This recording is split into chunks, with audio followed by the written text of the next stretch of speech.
Welcome to another episode of the GUERICAST, the Immigrants. My name is Tomas do Prado Coelho. I'm your host of those episodes, and we are here to provide to our watchers, our followers, a little bit of the how is the life of an immigrant here in Norway.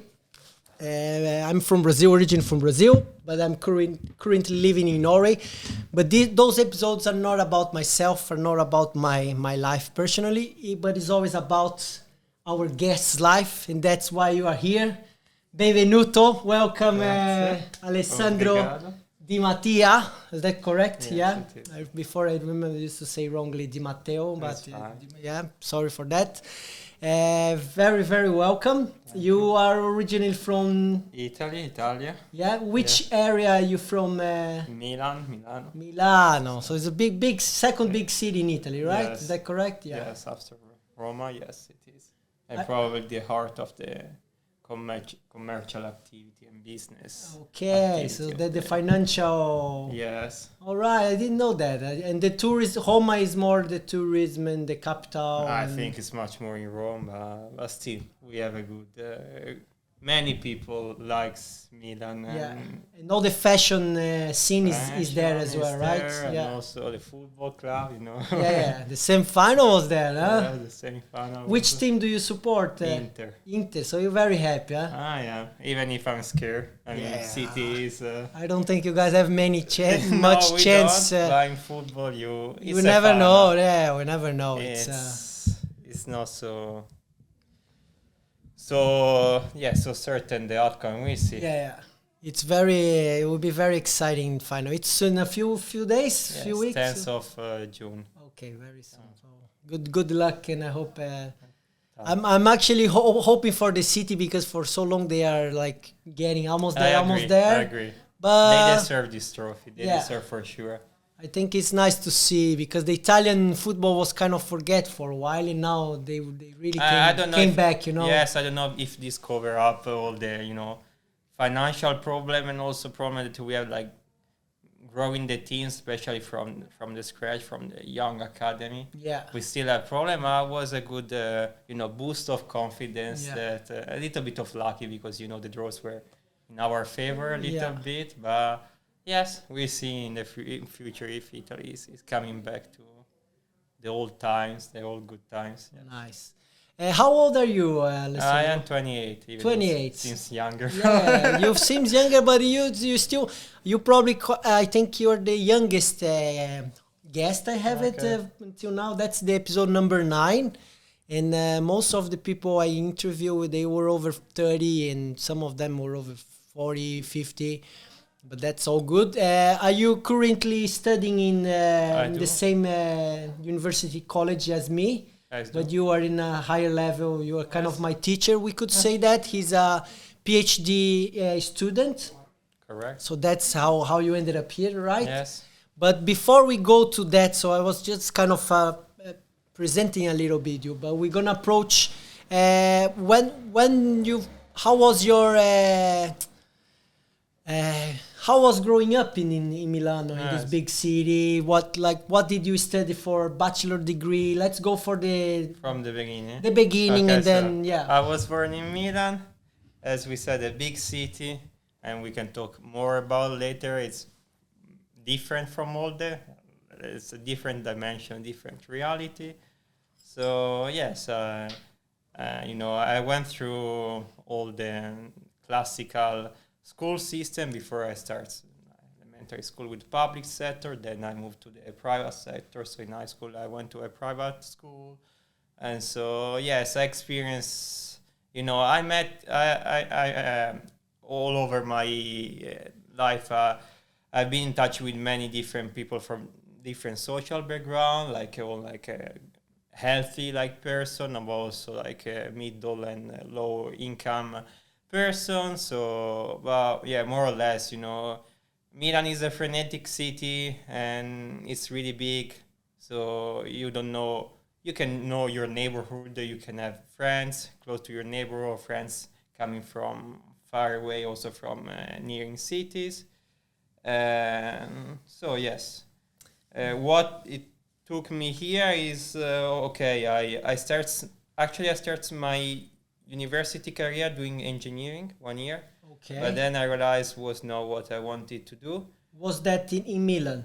Yes, was a Polytechnic of Milan. That is one of big university, one of the most famous, probably also in the world for engineering. Okay, one question before we go that you say about the private school in Italy. Yes, because I know the Italy is a very Catholic country. Yes, so was it a Catholic school? No, but was Jesuit. So Jesuit, was still like a religious. Okay. But Jesuit was a private one. Was like a private, yes, and you had the way Jesuits are supposed to teach is really like didactic approach and really related to like personal like experience, and also to be really like a good person overall in your also personal life. This is the main message I got. All right. Yes. So that's quite interesting. My brother he studied in this Waldorf line, Yes. And that's kind of the same approach, kind of more humanistic and focus a lot of in arts. And while I was in the Marista schools when I was young as well, both privates in Brazil, very expensive schools, but was very Catholic. We have the priests inside of the school, and we have the place to go and probably pray. I went there when there was a transition period, Okay. with professor from old school to like they are trying to renovate, and they have been introducing, for example, the sports school. They were like supposed to have like rugby players, so players from professional like team, so both studying and practicing. So I was in a transition period. I made some really good friends. I probably didn't fit that much because I feel I need to be more, with people that are more heterogeneous and not like the niche. So for this reason, then when I went to university, I decided to say, okay, I want to stay to the public sector and experience it. So for this reason, I went before to engineering. Then I changed my mind. I say, okay, I want to do something that has more like, sociological aspect, something that has still like a scientific approach, but can give me some insight on how, people's behavior and like relates to each other. So for this reason, I switched to marketing economic, but was more like, let's say it was more like economic and statistics, because you have like some marketing course, but you have also macro course statistics. So it was like more classical economics. So this was my story, but then I've been all my bachelor in Italy, and I felt that I was missing something. I say, I always been a shy guy, a little bit afraid of new opportunities, new experience. So I say, maybe I'm missing, a lot. So then I pushed me a little bit, and I decided to do my master outside, abroad, also far from home, and also for my parents, because I've been living with my parents since then. And so I decided to go to UK, where University of Essex, that is close to London, Colchester. That was when you were going for your master degree. When I finished my bachelor, I applied there and I got admitted, and I was nice. It was just 1 year master, so it was Master of Arts, so it was like more like qualitative approach, even if it was in economics. But I really had fun. It was a year where I met a lot of people from different countries, different religions, different also departments, because we're people from, for example, sociology, political science, computer science. And from there, I say, yes, it was really a rich, full experience. I say, I don't know I didn't know what to do next. And for this reason, I just have to came back home after I got the degree in economics. I asked if there was some open position in Essex, but I couldn't find. Did you find the level of the education a bit higher there? Because I heard that before. I think it was Vladimir who studied in UK also. And he told me it was he felt like the the level of the requirements and the teachers. He told me the whole structure was a little bit above the European style. Did you feel that, or for you it was like? For me, no. But as I said, because was a course open from people from all over disciplines, so you can find people from mathematics, but also from political science. So it was not like so mathematic based, and probably it's the most challenging part for an economist. Yes. So I didn't feel that much, but probably just because I chose a path that was quite fit for my abilities. But I can understand that since in UK you have all the exam, probably also as in Norway, because I don't know in Norway because I'm a PhD student, but you can agree or not with that you have exam at the end of the years. So it's in or out, or you pass and you have a good grades, or you fail. This in Italy does not happen because you have exam every, 2 or 3 months, or every you have 3-4 sessions all over the years, winter, spring, and summer, and you can also reject the mark or the grade if you are not happy with that. You can try maybe again. In UK, no. They're really strict when you take an exam. They're really strict if you are cheating or not. They are extremely strict on that, and you have to do the best. Out in 2 weeks, you have all the exam. Okay. For this reason, I remember in 2 weeks I barely sleep in some days because you have 3 exam in 4 days. So you have much more bureaucratic and kind of. It's more intense. But overall, I think was a good experience. Yes, and the teaching was really nice. I really met a lot of good professors. Did you learn English before that? Yes, that I travel a little bit. I spent 1 month in Montreal to learn both English and French because I also speak French. I used to, because now I'm losing it. So if you don't use it, it's kind of rusted pretty quick, it's right? Really rusted. Yes. And so I learned a little bit, but then of course living in UK and forcing myself to speak English was the turning point, let's say. So you stay 1 year there, and then you went back to Milan. I went back, no idea what I was going to do, because I found a person that was like a girl in the behavioral economics department that was Italian, and she has a really nice experience all over Italy and UK. So I say maybe she can, give me some hints to where I can pursue a similar academic career. Yes. And she spotted out this position in Molde. But I was not sure, and then the line was closed. So I applied for some jobs in Italy.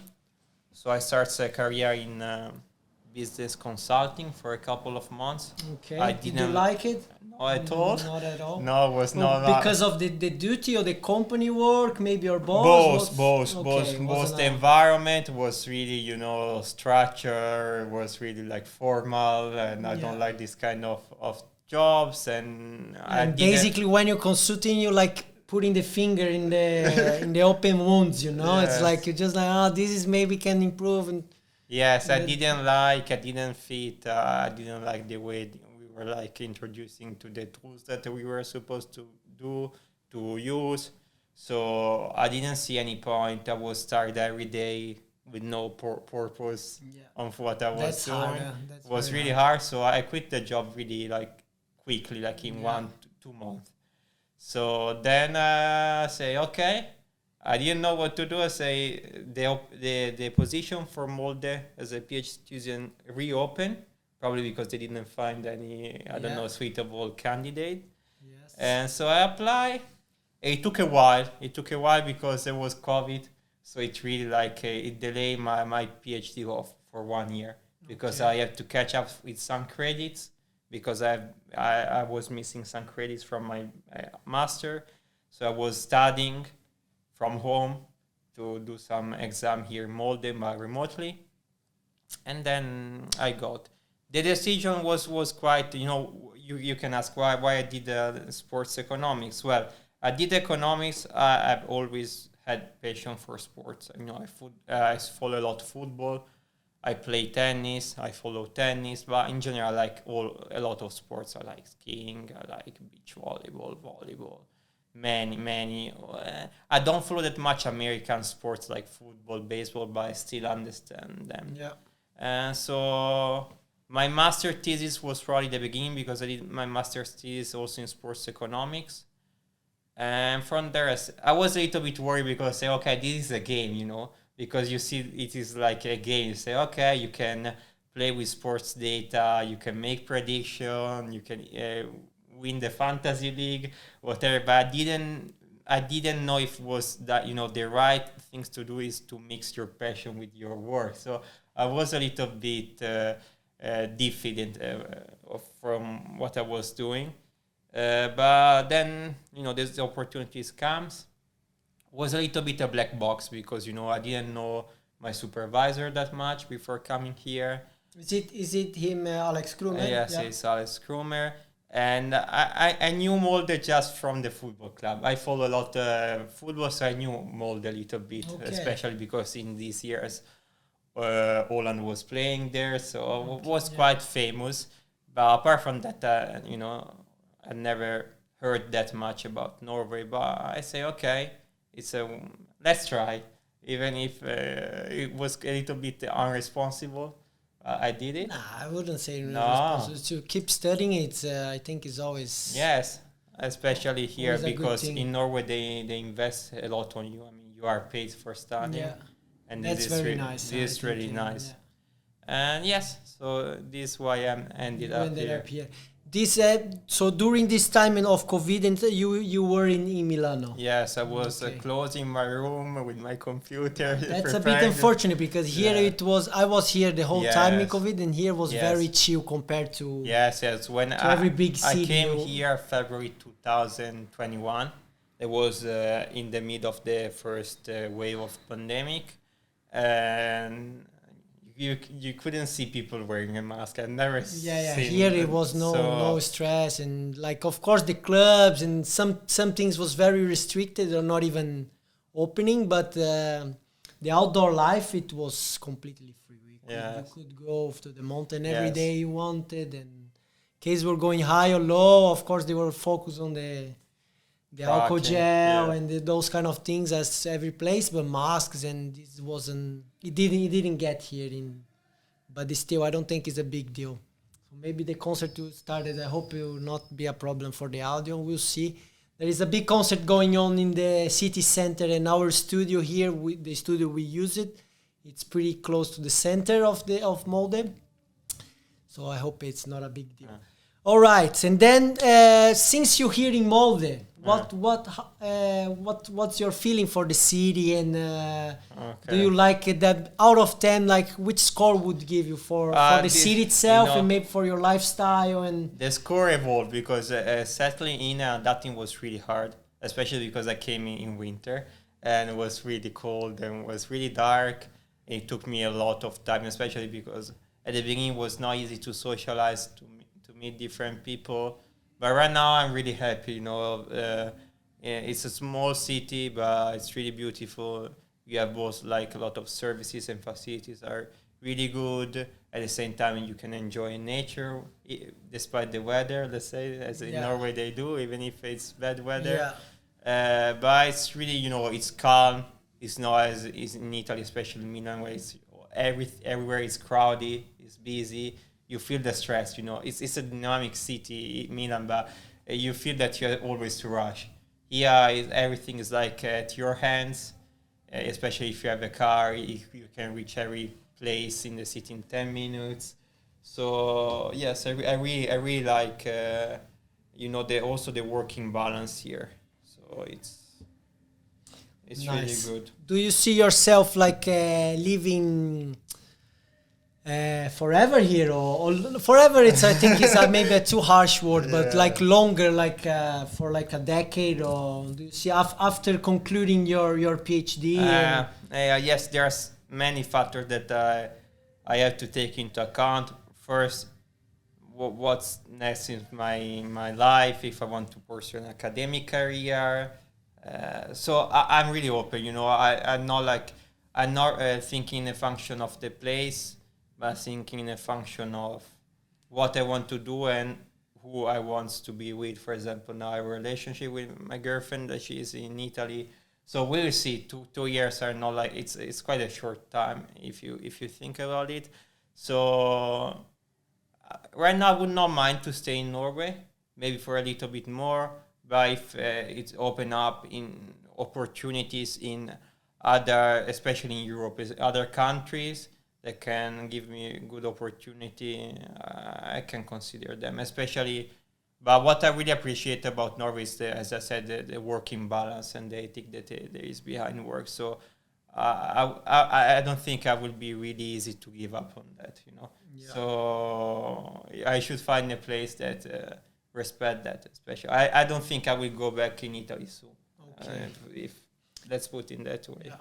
Because I think it's funny, because I think when a lot of people, at least in Brazil, when we talk about Norway, we have this economic, we take Norway as an outstanding economical point of like, you're going to go and you're going to make a lot of money. But I think in your case, as a PhD, as a doctor in sports, if you're gonna work for like a big team in La Liga, let's say Barcelona, or if you go to Italy, or if you go to France, any big club, you're gonna work in the economic department. I am pretty sure, maybe I'm completely wrong, don't take me, but I'm pretty sure you're gonna make more money than to working here in the same department in Molde, you know. Okay. I'm not saying Molde MFCO is a great club, but I have a big plan to work there one day. Maybe you too. I don't know, but it's I think the scale of the size. It's I think when you go for such a big club in other countries, because of the revenue and the cash flow goes in those clubs, I think people get much more paid. Yes, this is true. Let's say. Molde, I think, is a really good team, especially if it depends what you want to do there. If you see, for example, like how they develop talents, I think it's one of the best. Probably this is a little bit extreme, but it's really good also in Europe, you see. They have a lot of young players that are coming out. So I would not mind to work maybe as a data analyst for Molde FK. Yeah. It also depends on your CV, you know, what I'm experiencing is that probably for working for a big teams, you need specific skills or specific, experience that I'm not sure I have, and especially because there is still discrepancy between the academic world and the business world. Yeah. Of course, it's something that I can consider and I would like to do, but it's always also a matter of reality. So we'll see. Yeah. If, of course, there is an opportunity to work in a big teams, mainly as data analyst. I don't know if there are any other position I'm suitable for, but of course, it will be also, it's not just a matter of money, but it's also a matter of what you do. I would like to experience different, things in my life. Maybe also not just in football and sports. I'm really open to. Yeah, I think those departments, data analytics, they are growing more and more over the years in the clubs, and they are using that in their advantage, which it's pretty smart. The data is there, and it's you just need a smart brain to make it through. But do you think these AIs, those artificial intelligence, can be a threat for this kind of position or personnel, as you can say? Because I'm personally use those AIs for not for the university purpose, because he's one of my teachers. And if I use it, I wouldn't say that. I'm joking. Alex Krume probably watched that. Never use it in my life. I use it for the YouTube channel, actually, to create descriptions, and like in your case, I'll say, I have a guest. I will talk with the ChatGPT in this case.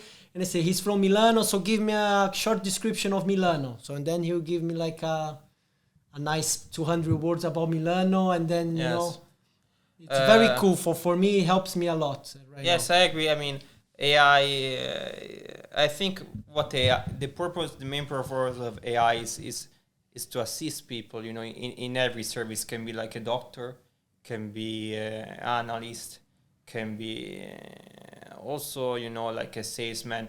Also me, I'm personally using AI right now, but it's not cheating. For example, I want to improve my codes because it's slow, or because it's not well structured, or because I have in mind what to do, but I don't know how to do it. So I think these really amazing tools. Gives you a feedback straight Give you away, a feedback. I mean, it's not. It's always in the way that you use a tool that makes a difference. Of course, you are not there to give me all the answer that I cannot like come up with. But if you like interact in the right way, it's really suitable. It's really fit your needs. But you have to be able to ask the right question, basically. So even if you use for university purpose, I don't see anything bad, honestly. I comment that because I saw some of the media creators, of these people who work in, they are kind of the copywriting, they are very afraid of their job. For the big channels, they are afraid to lose their job and this kind of thing. But I saw in these exams, we just come from the exams today. I did my last one, but the home exams, the ones we were doing at home, I saw the teachers was very worrying about it, and they really wanted to make sure like they would get you if you were using.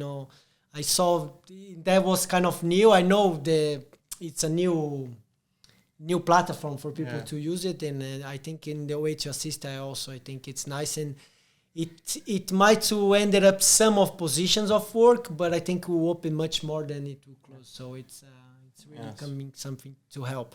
The PhD you're doing, is it 2 years? It's 4 years. 4 years course. Yes. Oh my God, that's a long one. Yes, it's. But that's nice. You guys get paid. Otherwise, it would be no one would do it. I think if you didn't have a salary. No. So your daily base, your day by day here in Norway. You wake up in the morning, have your breakfast, and then you go. Then I go coding and writing papers all the day. You work like 8 hours as everyone here, 7.5 for the break. It depends, but yes, more or less I work. Let's say. Yes, can be between 7-9 hours. But you don't need to register anything when you start to read something, or it's kind of. No, I'm not tracked. It's PhD also means both like freedom, but also responsibility. It's your own decision, how you manage your time, and how you are organized, and then of course you have to provide, your supervisor or who is hiring you, in this case the university, with some output. So of course you cannot not do nothing, but it's quite flexible. I know people that work overnight. I mean, during the night owl, or some that are early birds that wake up at 6 and finish at 4. So it's total free. Of the future, the future freedom. That's nice to hear. It's nice because when you have a sunny day here in Molde, which is not common, you can go and enjoy more time, don't work too much, and when you have a full day raining, you just kind of I can cover those hours I missed in a sunny day, and that's life, man. That's not everyone can. Do that. I'm really grateful of right now the life and the flexibility that I have. So. That's good. Yes. Did you find that because here in the podcast we invited those immigrants, and some of them, they always have a little drama with the visa, and now we see also for Vladimir, I was talking with him, you always see people a bit bothered with that. For you was all good because you have the student visa right now, or how it works? Because you get paid, it's like a working visa, or you apply as a student? I have my, you see, identification number. Postal number. It took a while because I was an exception because it was during pandemic, so it takes a while to go over all the bureaucracy, like the bank account, opening a bank account, and having my ID number. But no, we are treated as like regular employees. So we pay taxes and we earn a wage. And so yes, we are like. It was all good. So when you got the papers back in Italy already, you didn't come here as because some of us, like my case, I came first as a tourist. with my wife. At the time, she wasn't my wife, so I was kind of trying to see. And then when I was here already, I applied for the visa, and it was, but it wasn't much drama. But in Australia, where I lived before, also that was the main subject, and I probably should start the podcast about that, because it would be so much drama. It would be like people would do anything to get the permanent residency, and it was very, very tough. Yes, I don't have the permanent residency. I know, but still, it's when you finish your studies, but you probably will have the opportunity to keep working as a teacher, or to keep working for Molde. Or yes, you just have to satisfy some language requirements, I think. Apart from that, it's you have to do this as Samsungsfag, which is like a social studies or the test, actually, which is pretty easy. It's more about like who pays the bill for the medical care. If you have a kid, he got the dentist free until 18. These kind of things, or when Sweden and Norway break up, and history and social approach, which I have done, very easy, and whenever you need to do it, I'm pretty sure you've... The Norwegian I haven't done myself yet. I feel good speaking Norwegian. You probably saw me a few times doing it. But I don't know. I haven't done the test, so I'm also not a permanent resident. I'm still temporary, but I'm more and more sticking my roots here with the kid, my wife. We're very satisfied, and where do you live? Do you live in one of those buildings? Just to let you guys know, here in the university, we have it... I'll try to explain you if you're watching this video. If you're here for the podcast, it will be a bit hard to understand that part. But we have Molde is let's say it's a whole mountain place. And then you have the centrum here. The university will be a little bit to the left, and you have the fjord in front of this mountain. And beside the university, you have a few buildings as well, which are the student buildings. So they build it up for the students. Is there where you live? No, I mean, as a PhD, we are required to provide by ourselves to the apartments. Okay. So I lived there for 6 months. Yes. Did you like it, or it was a bit... No, it's fine. And the view was amazing. Okay. Of course, you have a small apartment, but I was well equipped. There was no noisy party, this... Especially if you are used to Milan. People was a bit louder than in England. Hey! Yes, so no at all. Never had this problem. And no, I didn't go that far because I still live in the same residency area. I live in Clam still, so it's really very nice. It's the top of the mountain.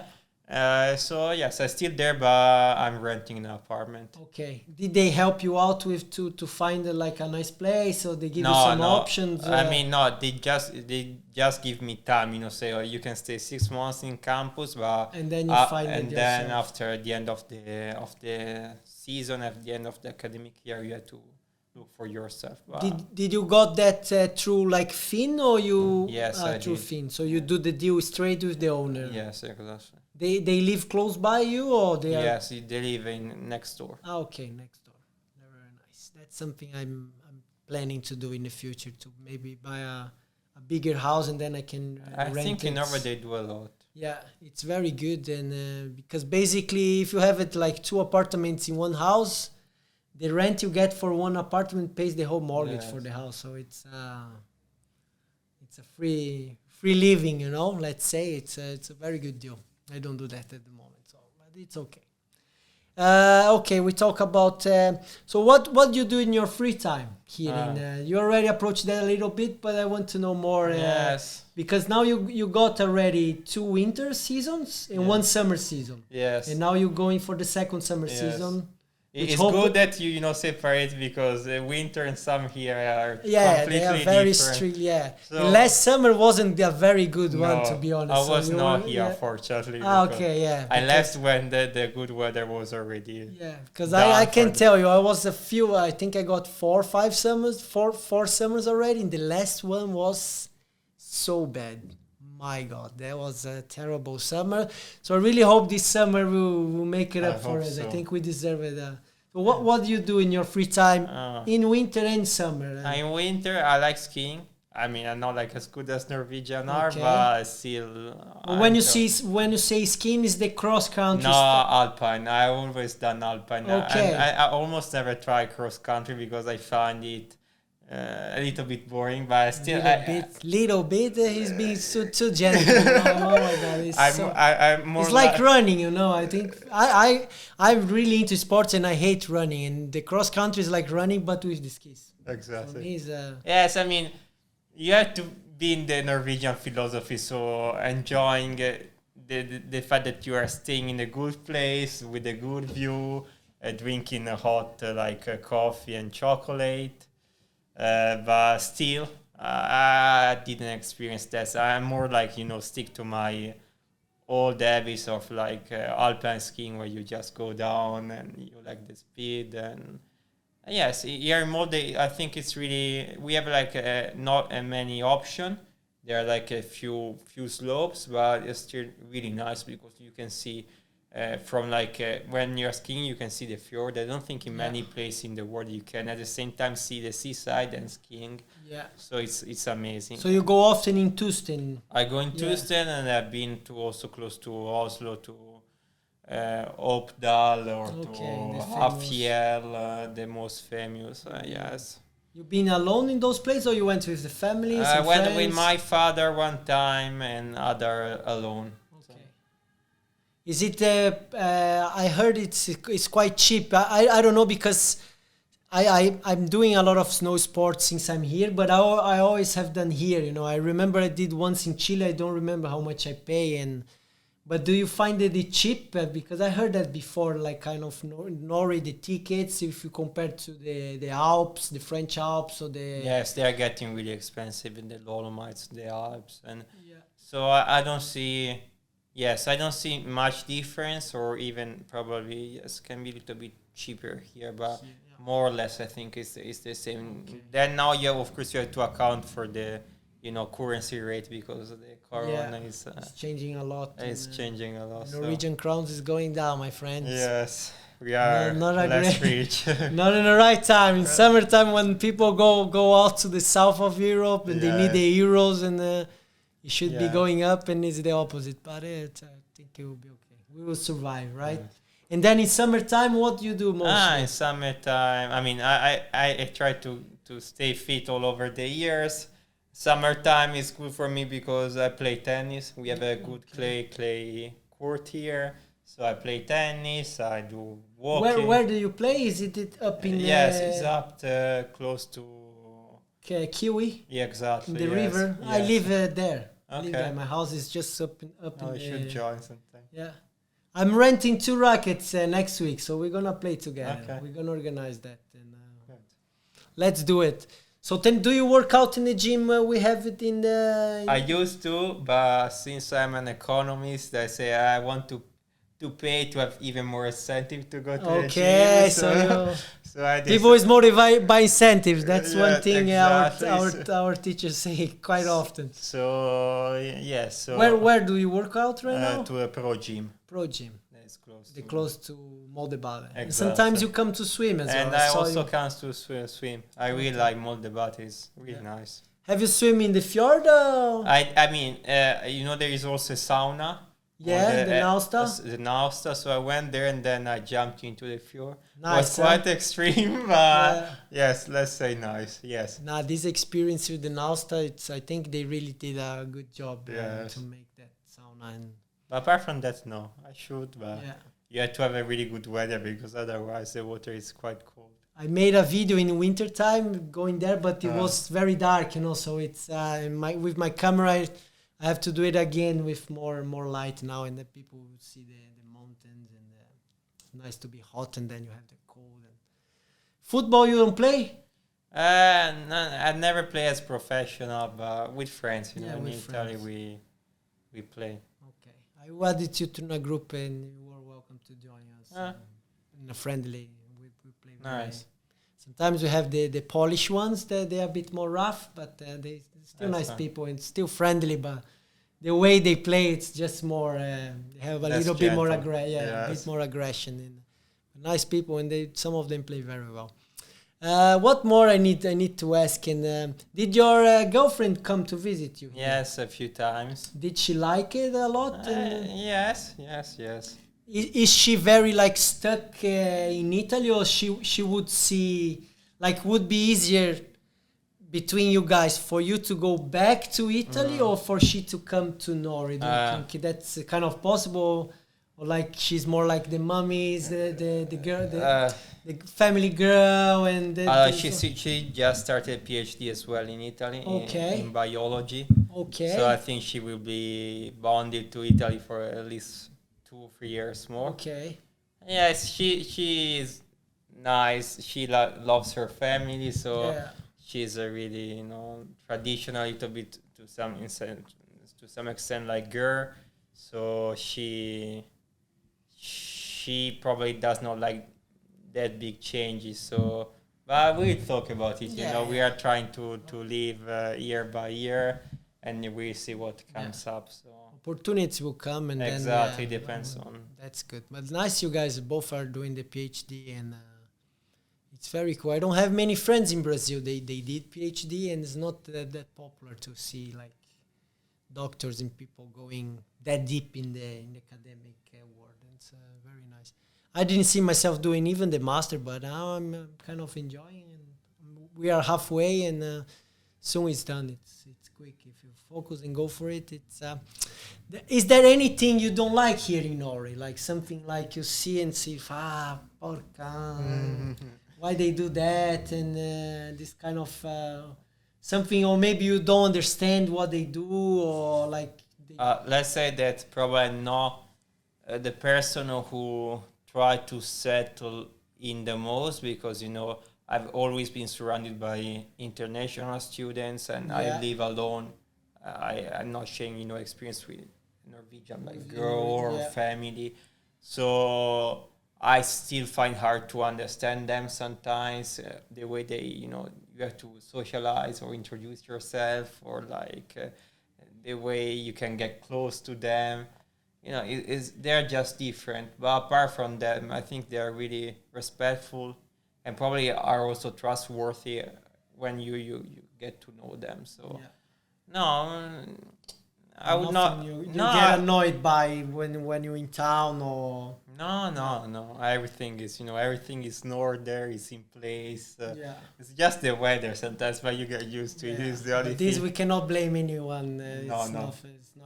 It's not a geographical problem, and I think it will be that forever. Of course. But we are lucky, maybe in a few years, the Nordic country will be the only place where we can live due to the climate change. So. So we have not complained too much at these. Real estate's gonna go up. So it's good to invest now, Yes.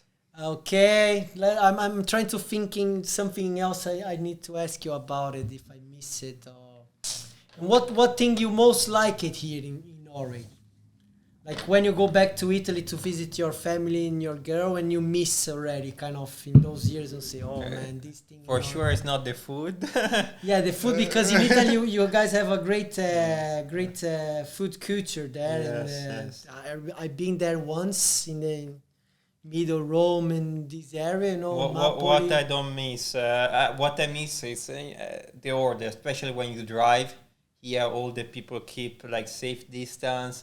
Everything is respect. And in Italy, is a bit more energetic. It's more like free. Let's say people is a bit more in a hurry there, and they don't respect that much the rules. So these I really appreciate about Norway. People are really respectful, and I think that the very interesting thing for in that topic, they don't do that because of they could get a fine, or there's someone watching, because at least here in Molde you barely see police around. But it's a really a cultural thing. They just follow the rules, and I see that a lot in Molde Bade with the kids. When I used to go to be a kid in this kind of Bodelands and go around the swimming pool, if the guy say, hey, you cannot do that, I'll say, man, who are you? I would keep doing it. In Brazil, like, until the year they put you out, saying, sorry, now you crossed the limit. And here you tell a kid, like a 15 years old, like a teenager, he would listen to you, and he would say, I cannot. maybe he knows you already cannot, but when you're coming and addressing, they stop straight away. It's very like the line that they follow. It's very impressive how they do it. And, yes. And you see that kind of that influence in economy, in a lot of things, because in Brazil we have the same similar resources than here as the oil. We are big oil country, but we don't thrive economically like they do, because it's there's no people in the politics. They follow the same rules and they do the right things, very different than the Brazilian ones. And I know in Italy, you guys have some corruption problems as well in football, and there is some histories of the mafia time and what was the Polizia, the Milan guy? What's the Berlusconi? Berlusconi, the president. He was president, right? He was president of Milan, and then he's a big buzzman, and he was a politician most. Yeah, have some corruption case as well, and yes. It happens, You have that much money, things can happen. But you, as an Inter fan, you probably were happy to see him getting crushed by media and. Yes, I mean, yes. It's good and bad, because and then from outside people see as the Italian guy, not a Milan.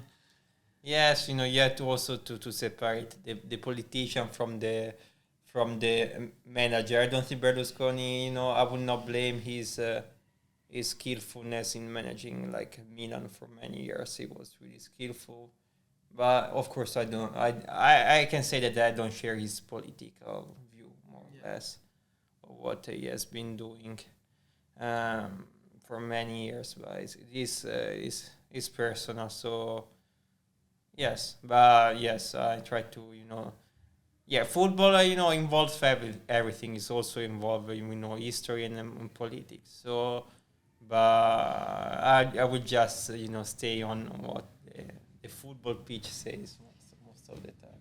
Yeah. Do change a little bit the subject. Do you find that Norway as an expensive country?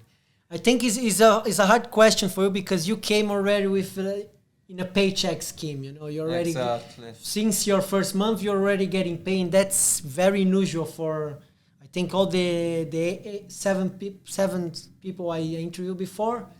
We kind of we all struggle a little bit to get the job, because we came maybe with the girl, or maybe we came to visit and we want to stay. It was different scenarios, but I think neither of us got a salary in the first month, or let's say maybe in the first 6 months. But how do even taking that out of the account, do you find it very expensive? Like, are you able to save a lot of money with this money? You send it back to Italy, or? Yes, no, I don't find this as expensive as I thought. Okay. Probably because I come from Milan. It's still a really expensive city, especially for renting and for the cost of living. So no. I mean, of course, some products, for example, fruits, vegetables, is different. You have less offer, and the price is a bit higher. The quality also, I think. Yes, but apart from that, I'm happy. Yes, I tend to spend a large part of my wage and put in some fundings. Now I'm thinking of investing a little bit, but no. I find, I thought it could be much worse. And with the wages I receive, I can have a decent life. And this is, for the moment, is enough for me to have, I can provide for medical assistances I need, or I can buy food. You don't drink much, do you? Like no, alcohol? I'm quite street. Not street, but I don't drink coffee, so I'm not like as Norwegian. I don't drink alcohol. I don't smoke, so this save a lot of money. Let's put it that way. And it's actually bad products, so that's why it's so expensive here, because the tax is related to those bad. It's bad for the population, so they try to hold the consumption. It's like they offer the demand and supply demand rule. One more thing I was missing. It's something before we talk about it, because you say you studied a little bit of engineering. That's kind of interesting, because I did business in my bachelor, and I work in a financial market for like 3-4 years in Brazil. And 100% of my managers in this bank. It was like a normal bank, was like an investments bank. They were engineers. So it was nice. You have this kind of, I would go there. Now you change your mind, but you're still in the economics line. You stayed in the same line. And yes, it's a kind of trade-off because, when I was really young, I really liked mathematics and scientific approach. And in Italy, we don't put so much emphasis on social sciences. But, you reach 18-year-olds, you had never studied statistics. But at the same time, if you follow the most classical high school paths, they are like classical studies or like scientific study, you don't find that much about social sciences, for example, economics. Yeah. Never heard about economics courses. So yes, of course, if you want to be an economist, it's always good to have a rigorous mathematical approach that I don't have. Like to some, I have, but not like really developed and really advanced. But yes, I think right now, especially if you had to consider the job market, and most of the people that have like more offers and have more like flexibility and they have more freedom to choose are the one coming from the scientific and STEAM like sector. So. Yeah. All right, I think I approach all the subjects I wanted. I don't do, you see, I don't have any script or plan. I always kind of think it, and people I invited here, I already know something about them. But do you think I missed something? No. Do you wanted to talk about it in your life in Norway? Or something I missed it? You can let me know, or you can let me know later as well. It would be, every feedback is helpful. If you didn't subscribe to the channel, please subscribe. Leave your like. Leave your like. Italian bambino, la famiglia. I know some Italian. I always try to say, but it's funny because where I come from in Brazil, I told that story before. It's an Italian neighborhood. So in Australia, a lot of people, because of my English, they say my accent was because of the way I speak Portuguese. It's a bit of Italianized way. It's different than other neighborhoods in Brazil because we have so much colony of the Italians there where I grew up. And then people they would be sure I was Italian because they're like, man, with this accent, you're not Brazilian, you're not, you're like Italian. I'm like, oh. In Australia, everyone would tell I was Italian. It was a funny time. Thank you very much for your presence, for your time, and I really appreciate you coming here. Open up your history with the followers of the channel. People are enjoying the podcast. It's nice to see the different perspective of people. We all live in the same place right now in Molde, all the other ones, but it's nice to see what South European person thinks like you, an Australian or North African, and I'm trying to get people as far as I can go, in the globe to open and to show people, maybe break some paradigms about the Nordic life and about prices and people. It's very cold, and it's actually the weather is cold, but people is not. And this kind of things, it's nice to come here to open your life and tell a little bit your story and provide more. Maybe more courage to people who wants to immigrate and to go out. And I know sometimes it's nice to be in your comfort zone, but it's very nice to try something else, and it opens your mind and open doors around it. And what last thing before we close it? What would you recommend for, like, let's say you have a small cousin in Italy, finishing high school, and he wants to immigrate. I'm not saying a place, but which kind of tip you would tell him? Like a kind of tip. I would say one tip. Like my father used to say two things to me, very registered in my head. Not for me to go out of my house, but he always say, if you like it, your thieves, respected people. So that's mean if you don't respect the people, you're gonna. They're gonna crush your teeth. You're gonna lose them, which is kind of nice, but it could help people when they immigrate. You need to respect the locals and the internationals. Everyone respect this. And another thing, that's more for a Brazilian approach, and that I think doesn't apply much in Europe. But he always say to me like, "I alive and quick feet." So you have to be always like aware what's going on, and always ready to run if something bad happens. And but what would say, I got like people here coming. Well, let's gonna give you more examples so you have a better idea of the question, because it's too open. Some of people say to some other guests told me to I would incentive them to learn the language. That probably was the most helpful. Be open, be adaptable. You know, like really. Some people say come with the head like expectations much lower than you already have it. So if you have some expectations, always try to. What would you tell for your little cousin or? Yes, language of course is probably the biggest deal to get to know people, especially in Molde. Are you learning Norwegian at the moment? Bit. Okay, In very hard, huh? In my free time, that is really small. So. But yes, what I would suggest, yes, try not. I mean, what I experienced as a PhD, sometimes you just closing your bubble, but try to be open. Even if in Molde it seems like a really small place, you have a lot of opportunities to meet people. That can be in church, they can be in pubs.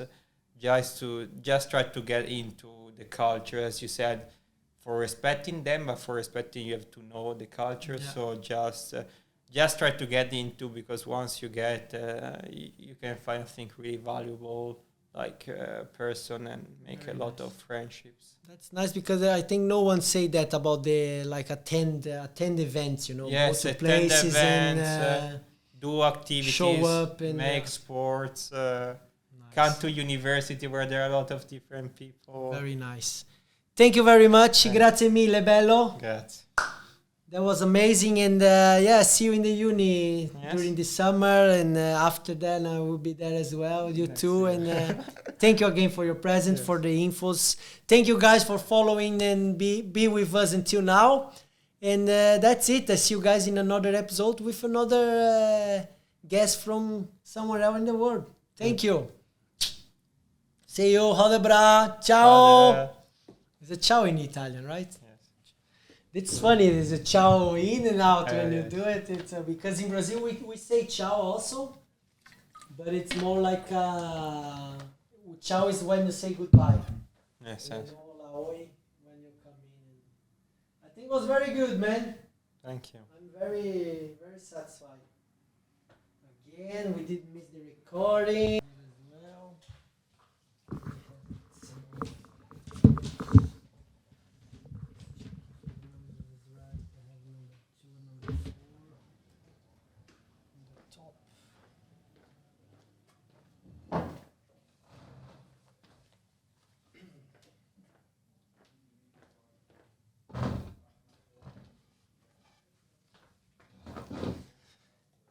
Three, two, one. 3, 2, 1.